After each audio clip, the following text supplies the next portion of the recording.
Hello everyone, कैसे हैं आप सब और क्या हाल समाचार हैं आपके। देखिए, सेबी लगातार एफएनओ में बहुत कुछ चेंज करना चाहती है, जिस पर हमने वीडियो बनाई भी थी कि दूसरा काम देख लो, अब नहीं कर सकोगे एफएनओ।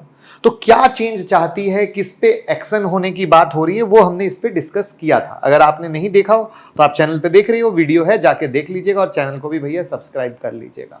और साथ में हमारा ये 16 लाख लोग यहाँ फॉलो करते हैं डॉक्टर मुकुल अग्रवाल का चैनल। इस चैनल को आप फॉलो कर सकते हैं स्टॉक मार्केट के लिए। एफएनओ में फिर से सेबी ने किए हैं 3 बड़े चेंज। तो आपको पता है कि भैया रिस्क बढ़ रहा है एफएनओ में, सेबी को ऐसा लगता है, तो वो चाहती है कि रिटेलर का नुकसान ना हो। तो उसने एक्सपर्ट पैनल बनाए। एक्सपर्ट पैनल ने कुछ बातें कही, जिसके आधार पर कल मीटिंग हुआ। तो उस मीटिंग में क्या बातें निकल कर आई हैं, वो एज अ ट्रेडर आपको समझना जरूरी है, वही हम बताने वाले हैं। तो सीधा चलते हैं पीपीटी पर।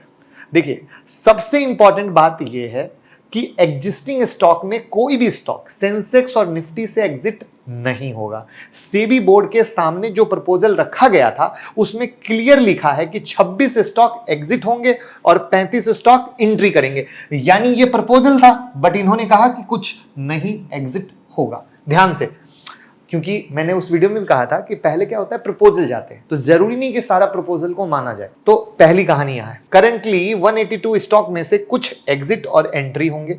एग्जिट के बाद नए स्टॉक ऐड होने के बाद टोटल 191 शेयर होंगे। तो ये है सेकंड पार्ट। सेबी ने कहा कि सडन एंट्री और एग्जिट नहीं होगा। सर्कुलर के बाद भी 1 महीने तक कोई एग्जिट नहीं होगा। ध्यान से समझते जाइएगा, क्योंकि आप ट्रेड करते हैं, आपकी कोई पोजीशन होगी।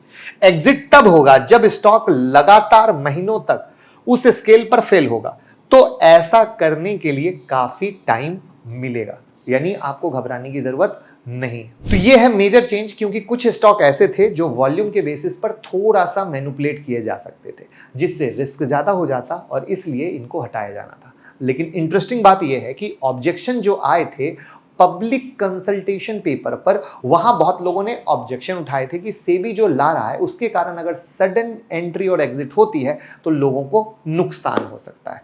और उसके लिए सेबी ने मीटिंग में इन चीजों को रखा, जो मैंने कहा कि भैया इन्होंने जवाब दे दिया, यानी जो कंसल्टेशन पेपर में कहा उस पर जवाब दिया गया। अभी भी इस बात को समझिएगा कि अभी भी पूरा फ्रेमवर्क आना बाकी है, जिसके बेसिस पर यह डिसाइड होगा कि कौन से स्केल पर फिट नहीं बैठेंगे, जिससे ट्रेडर को पूरा मौका मिल सके सही तरीके से एग्जिट करने का। दूसरा बड़ा आउटकम क्या है, वो एफएनओ के प्राइस और कैश के मार्केट में क्या रिलेशन है, क्या प्राइस का कहानी है, उसके पे है। तो उसमें सेबी ने कहा कि कैश मार्केट से लिंक करना अभी सही नहीं है, क्योंकि मार्केट बुलिश है।